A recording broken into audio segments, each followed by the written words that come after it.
Hello and a very warm welcome to Bharata First. You're watching Frank Talk with me, Frank Rausum Pereira. Since you're here, please like the video, subscribe, hit the bell icon, and share the video as well so that more people get to know about Bharata First. Do subscribe to our newsletter to get some insights of content. The Bharata First team runs several quizzes. You can participate in them and improve your knowledge. If you like our content, please contribute to keep it alive. Let me also take this opportunity to inform you about Bharata First Knowledge Center. It's an initiative that will help each one of you in your competitive exams and transform the way you learn. Go to kc.bharatafirst.com for more details and register now. Experience a whole new way of gaining knowledge. Hundreds are already reaping the benefits of the Knowledge Center. Don't be left behind. Don't miss out. Register right now, as there's so much more that we have to offer. All this information along with some must-see recommendations are in the description of the video. Please go through it. Well, it's time to meet our guest on Frank Talk. He's a man who tells stories, but his story itself is very interesting. He's a retired veteran who served in the Indian Navy. He's a practicing surgeon and a historian and author. He has keen interest in 18th and 19th century Indian history, with a focus on the Marathas. It is a pleasure to welcome on Frank Talk today, author and historian, Dr. Uday Kulkarni. Dr. Kulkarni, namaskar and welcome to Bharata First. It's a pleasure to have you here on Frank Talk. Thank you. Privilege is all mine. So, Dr. Kulkarni, let's start with this interest of history. What piqued your interest? What made you go in that direction? I think I've told the story many times, but I'll just keep it brief. Actually, I was interested in history from my school days. I was living in a boarding school, and even there, without any prompting by my parents, I did write a book on history at that point in time, in standard 6th, I think. Then I rewrote it in standard 9th. So that interest was always there. But when you get into competitive exams for getting into medical college and so on, you're thrown into a different stream altogether, and kind of next 30 years, 35 years, you don't know when they get over. It was that I was reading about it, but I was following my own career at that time as a surgeon, as a naval officer and so on. So it's only around 2010 that this kind of feeling that I must write something came up, because of several books that I read, I found that history is either not told in a balanced fashion, or it is not told the way it should. So I felt that I must write a monograph about it. And that was also the year when the Battle of Panipat was finishing its 250th anniversary. So that was one incentive to write about Panipat to start with. So on 250th anniversary of Panipat, the first book actually came out in 2011. And nobody knew me. I did not go to a publisher. So I kind of just thought I'll spend my own money and print it. And if it doesn't work, it doesn't work, I lose that money. So I put some money, printed it. To my good fortune, it sold out in the year's time. And I was on my way. Amazing. And the transition that you had to make, Dr. Kulkarni, was that easy? I would think that it was easy. And what were some of the challenges? Because you yourself have mentioned many times about your love for history. So, but what were some of the challenges along the way? The challenges were actually getting into publishing, because since I never approached a publisher and I wanted to, there have been offers along the line in the last 10 years, but I have kind of resisted going to a publisher after I got the hang of how it is done. And I also feel that publishing industry in India is quite opaque. The author really doesn't know what is happening behind the scenes. So once I had the hang of it, and with online selling these days, it becomes very easy to sell books on Amazon or Flipkart or any of those online. So many of them are there. And if I want to sell a book in, say, Nagaland today, there's no way I can reach a bookseller in Nagaland with my books. However, a buyer in Nagaland can definitely buy it online. So that's a very big advantage of online selling. And that is why I always encourage new authors to consider at least self-publishing. And of course, for doing that, you have to get your ISBN numbers and you have to start some sort of a company, give it some name, take a shop act license. But these are small formalities which have to be done just once in a while. So once you go through that initial phase, I think I've guided several people whom I know how to go about publishing their books and selling them, because it's not difficult. If you write a good book, it gets sold. Absolutely. Thank you for that tip as well, because writing books seems to be the flavor of the season, and I've decided to write one as well. Okay. During my days at Rajya Sabha TV, where I spent 9 good years. So Rajya Sabha TV no longer exists now. So something on the lines of the rise and fall of, a public broadcaster, RSTV. So people would be interested to know what exactly happened there. I've been there for a while. So anyway, so moving on now, you spoke about how there is a need to bring out the truth as far as history is concerned, and how history needs to be balanced, and how history has to be told the way it is supposed to be told. Now, when you look at the Marathas in particular, Dr. Kulkarni, let's focus on the Marathas. When we look at Indian history, we don't realize, or we don't understand this period in between, the interim period between the Mughals and the British, that the Marathas too existed and they were there. When we look at Indian history, we directly jump from the Mughals to the British.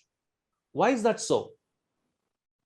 In a way, that is because history is perception. And it's a perception which has been managed, because from the time you start reading your history books, when I was in school, we had history books which were actually, the syllabi was set up by the British and we had not yet revised them. So I used to start my standard 9 textbook with Arcot and how Dupleix and Clive were fighting over the Carnatic. So that was the story which was taught to us in school, the subsidiary system, the paramount power, and the Regulating Act of 1773. These are all chapters in my history book, edited by one DC Paute, who was governor of Punjab in those days. So that was the kind of history taught to us, and we had to learn it. I mean, there was no way we could have learned Indian history at that point in time. So it was perception. That is what I was taught. So I had to make efforts to go out of my way to find out what actually happened during those years. Now, the Mughal, I always feel that an empire is remembered by the monuments it left behind. So today, if the Mughals are all over the perception field, the field of, it is because of the magnificent monuments you see in Shahjahanabad, Agra, and so on. And they tell you the story that this was built by so and so ruled here, and this is the dynasty. And the second reason is that our history was always Delhi-centric. So we have a succession of rulers, say from Firaj Chauhan, the slave dynasty, then the Delhi Sultanate, various dynasties in that. Then it was followed by the Mughals. So this is the narrative of Indian history which has come down to us, at least since independence. And while in real fact, if you look at Indian history, it is multifocal. You have to go to, it's a regional history which has to be put together to create a cohesive history. So the perception is there because first we followed what the British wrote in their history books. Indian history writers, for example, in Maratha history, if you see, till the 1930s, the entire Maratha archives, the letters and documents which were preserved by the British, were not open to Indian scholars.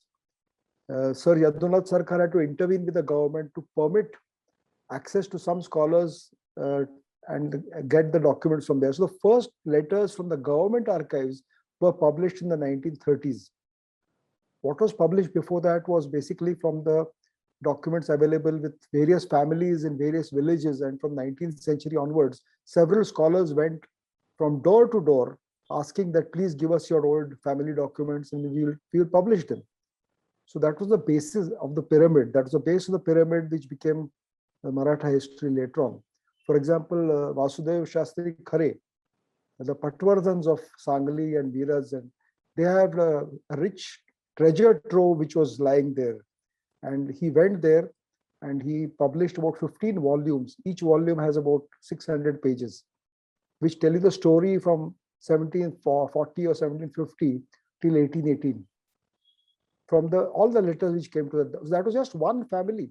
which has been properly kind of published, but it has never been republished. So those books, those things which were done are not available to scholars even today. So that is how it happened. And the government was probably not interested in encouraging it. See, if you look at if you follow this theme of history is perception, the government wants to manage perceptions. And that has been the case from the time the British started writing our history. In 1810, you find one of the first history books written by a British historian. It was followed by Grand Duff in 1826. So the early histories of these people, if you read, there is a tremendous amount of stress on Marathas.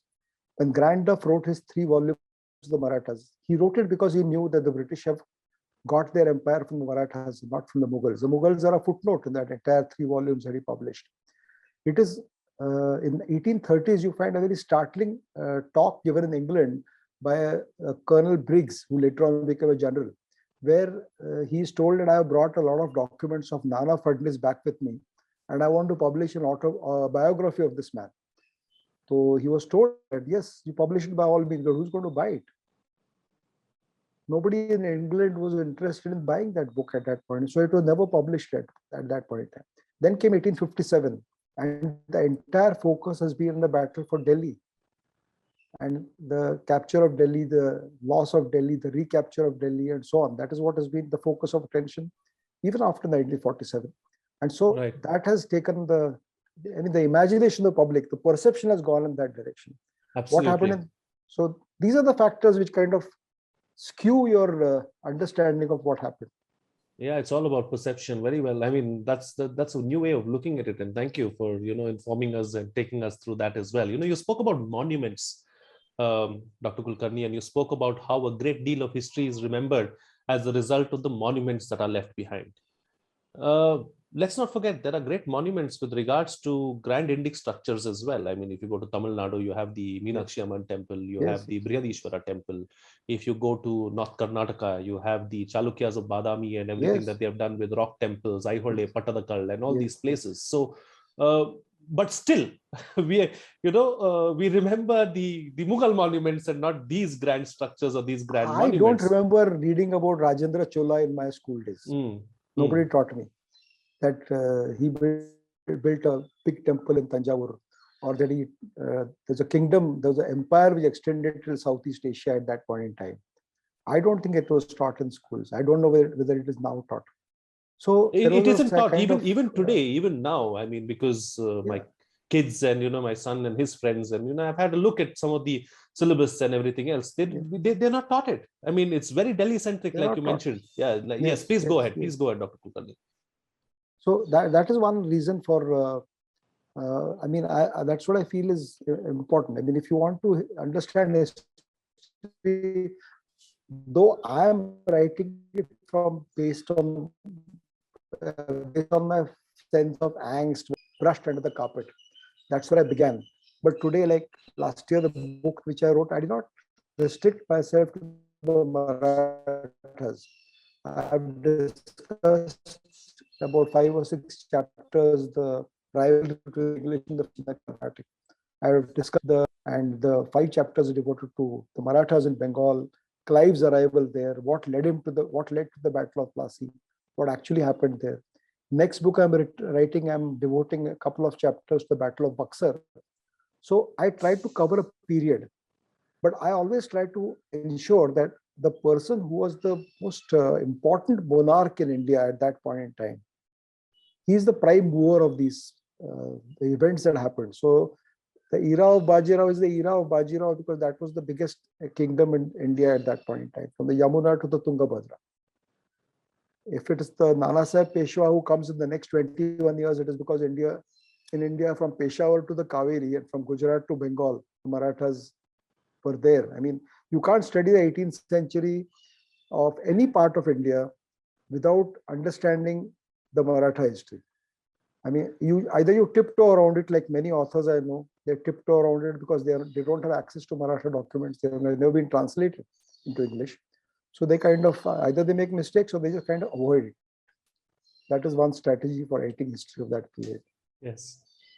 Yes, absolutely. So since we are here then, Dr. Kulkarni, let's understand this other aspect as well and focus mainly on the Marathas, because there's very little information about the Marathas as well out there. Growing up in school, I mean, come to think of it, it's sad that there wasn't even one chapter on the Marathas. But if I think back and look at my history book and look at how I studied history, not a single chapter on the Marathas. So is there a need to retell our history and inform the people of this country about our real history? It's a very emotive issue. You try to revise something, you are labeled as a revisionist. And that's one epithet no historian likes to have against his name. It's very difficult to remain unbiased at the same time, because as a human being, you're made of flesh and blood and you have your own biases.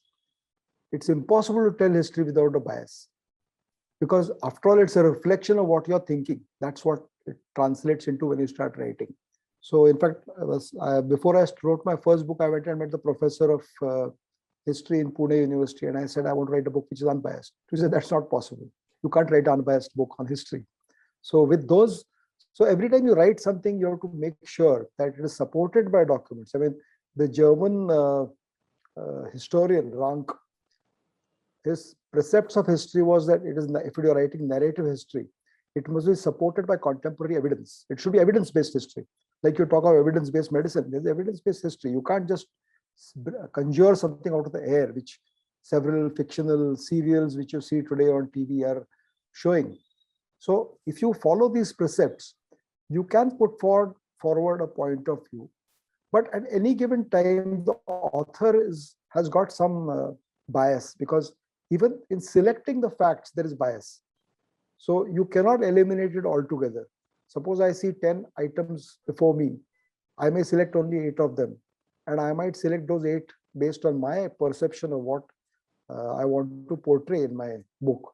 So to eliminate even that is not easy.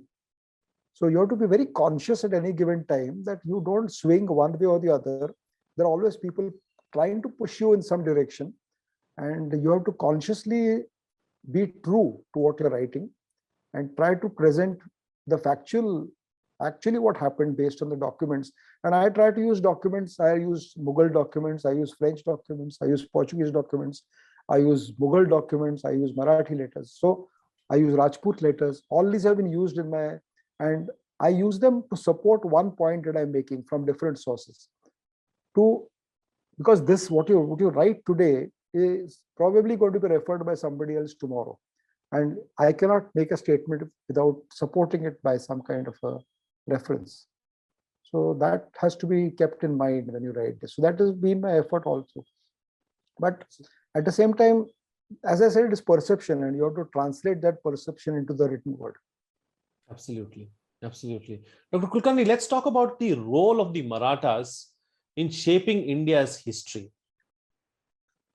Actually, India's history is shaped by so many dynasties who have come and gone that we are the end product of all of them today that we have found. And but having said that, the Marathas stand out for a slightly different reason. Because if you see the history of India, before the Marathas came on, there were about 5 centuries of rule by what can be only defined as invaders, without going into the, who were invaders, but who did not necessarily integrate.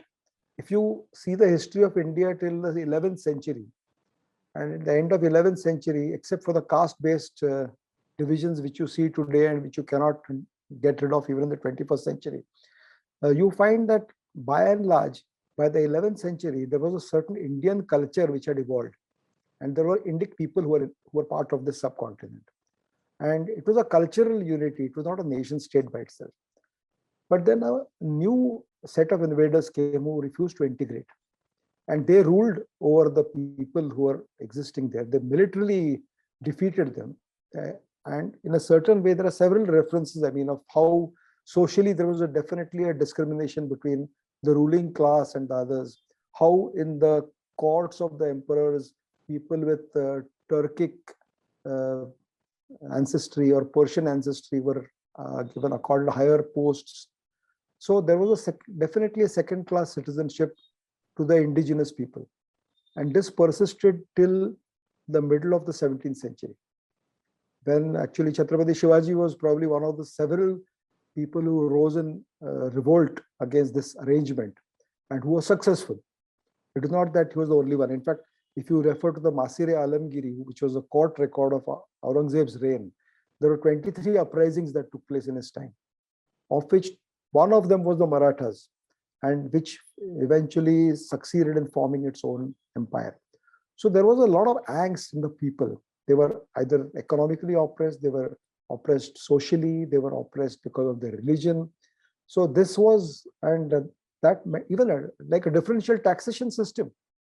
There in Aurangzeb's time, there was a different taxation system based on whether you're a European, whether you're a Hindu, or whether you're a Muslim, different rates of tax. And even in the 18th century, when the Peshwas, for example, captured Ahmedabad, they did not have the courage or the strength to bring it on par. They still continue to tax the Hindus at 5%, the Europeans at 3.5%, and the Muslims were brought up from 0% to 3.5%. So that was the prevailing social structure which we were facing. So the Marathas, when they came, from the beginning, Shivaji Maharaj was never ambiguous about what he was trying to achieve. He was trying to achieve freedom for his people.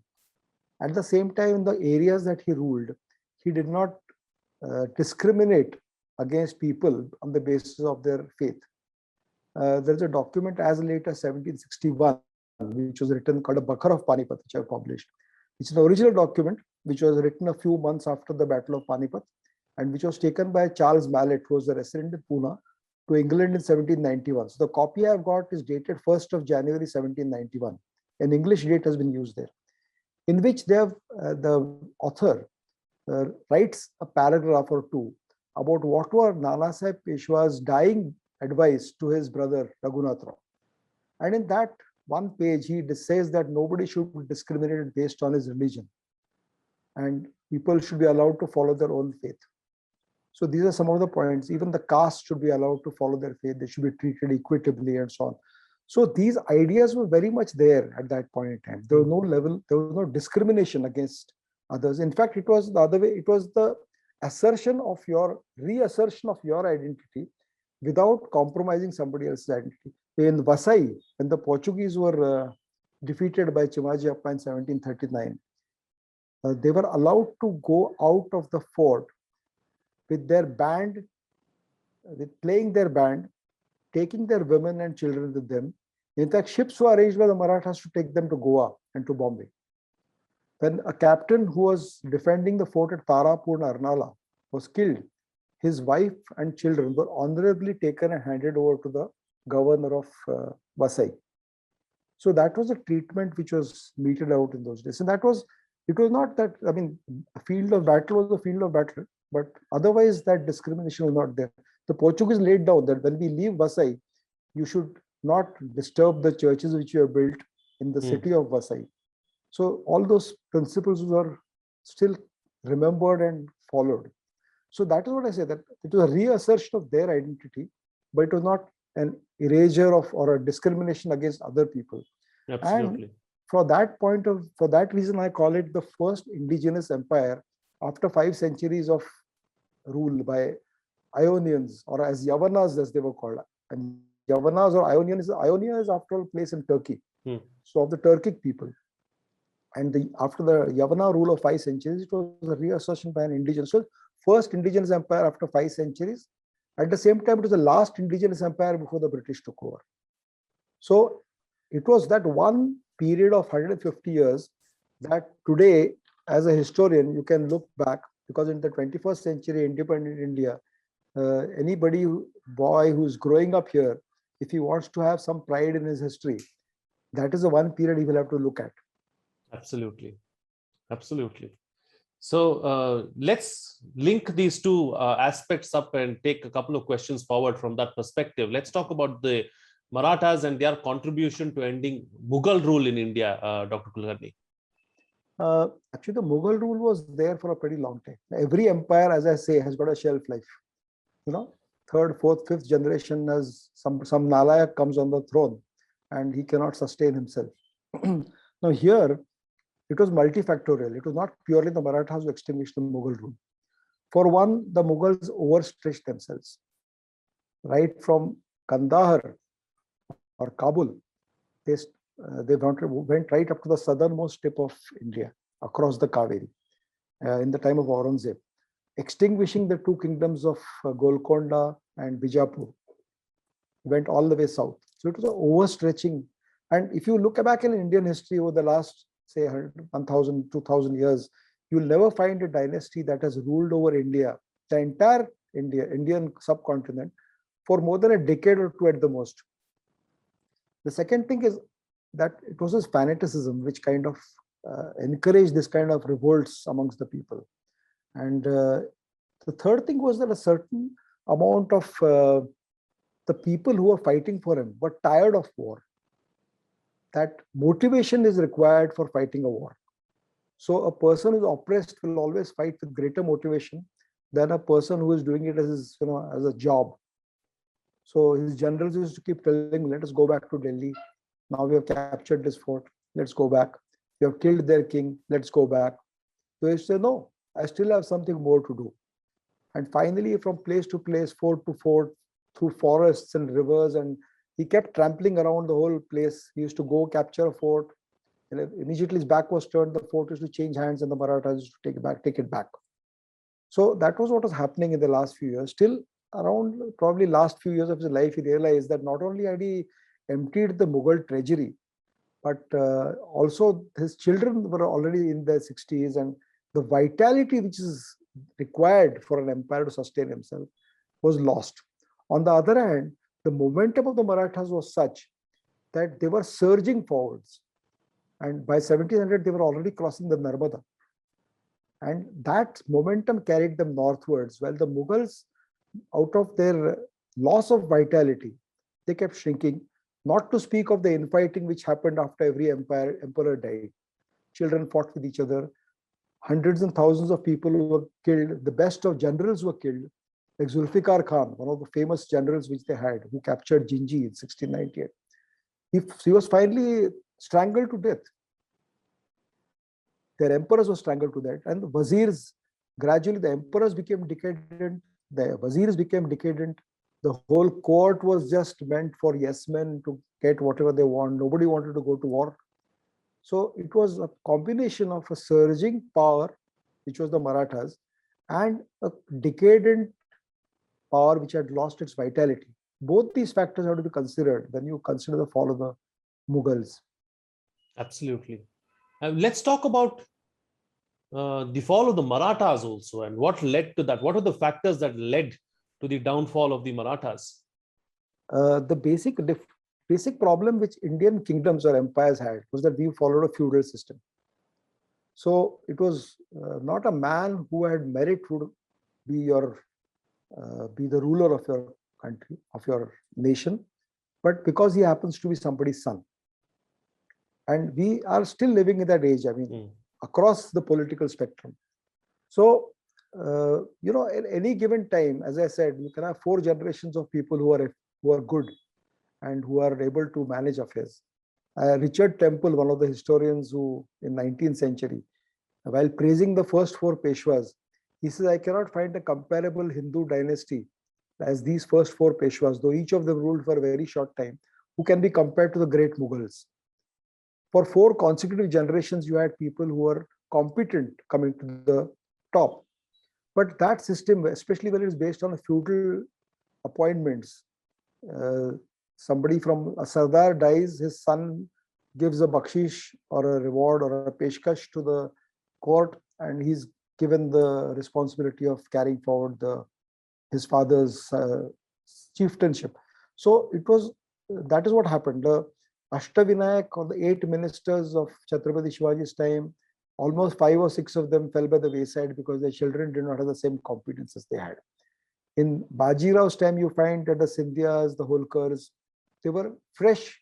They were the chiefs who were created afresh during his time. and they sustained for the next 2 or 3 generations in their family. In fact, Mallarau's son and his grandson, Mallarao Holkar's, did not have the same capacity and ability that he had. Similarly, Ranoji Scindia's sons ruled one after the other. Even Mahatji was his son, but the next generation did not have the same ability or capability that Mahatji had.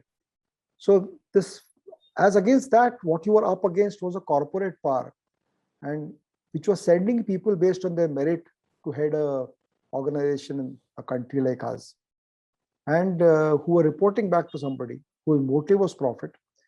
And eventually it became, as I said, as a famous historian from Cambridge has theorized, that it was a South Asian military economy, which was eventually taken over by the English.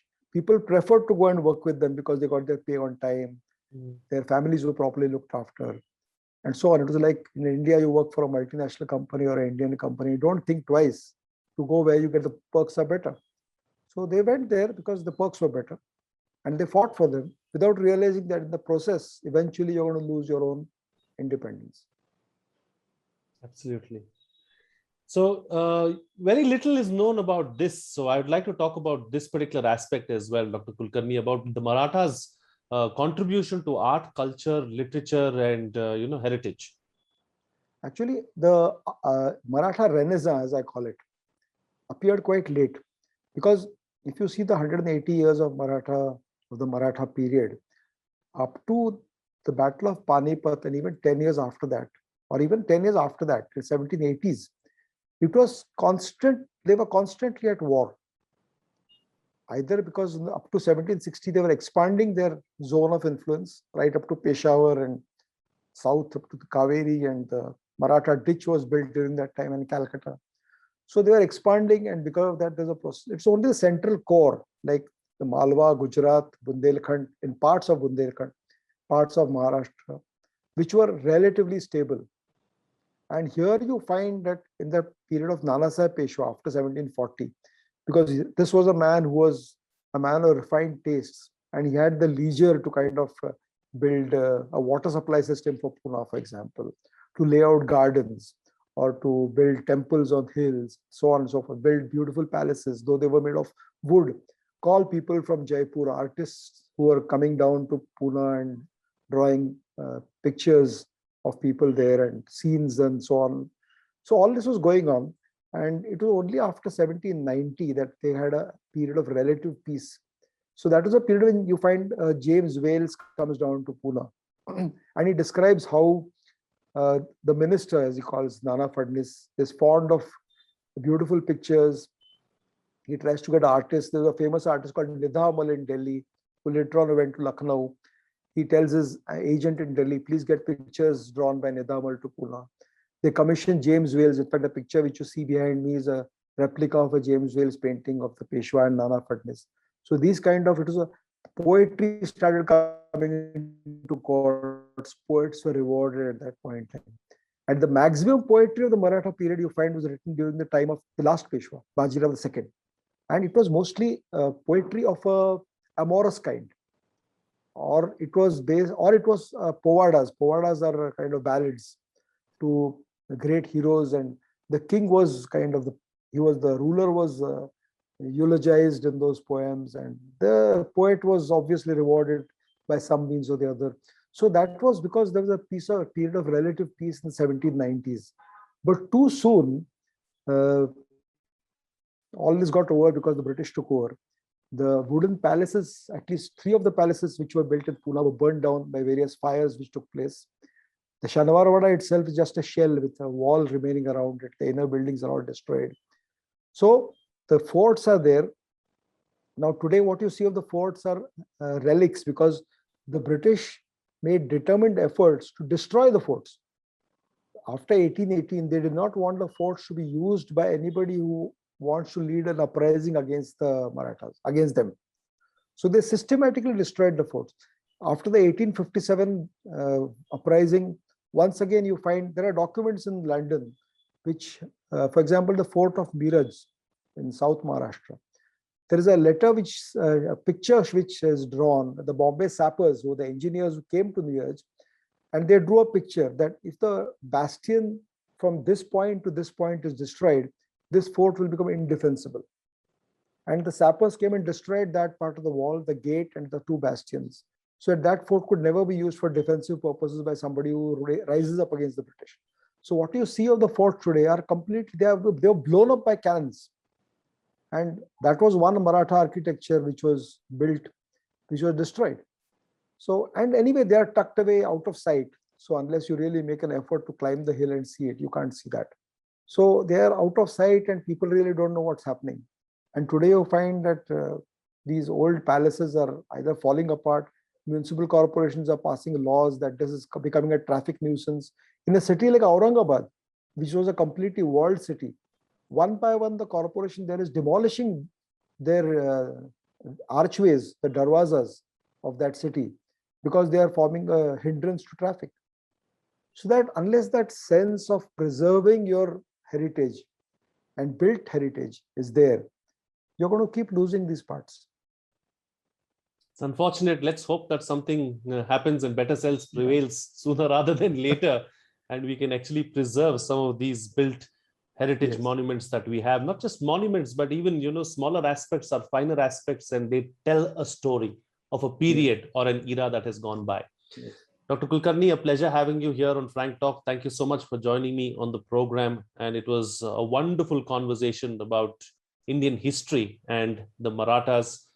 Thank you so much, and a pleasure having you. Thank you very much. Well, before I go, once again, let me remind you to like the video, subscribe, hit the bell icon, and share the video as well so that more people get to know about Bharata First. Do subscribe to our newsletter to get some incisive content. The Bharata First team runs several quizzes. You can participate in them and improve your knowledge. If you like our content, please contribute to keep it alive. A small contribution that you make will be a giant leap for us to keep bringing you this content. Let me also take this opportunity to inform you about Bharata First Knowledge Center. It's an initiative that will help each one of you in your competitive exams and transform the way you learn. Go to kc.bharatafirst.com for more details and register now. Experience a whole new way of gaining knowledge. Hundreds are already reaping the benefits of the Knowledge Center. Don't be left behind. Register right now.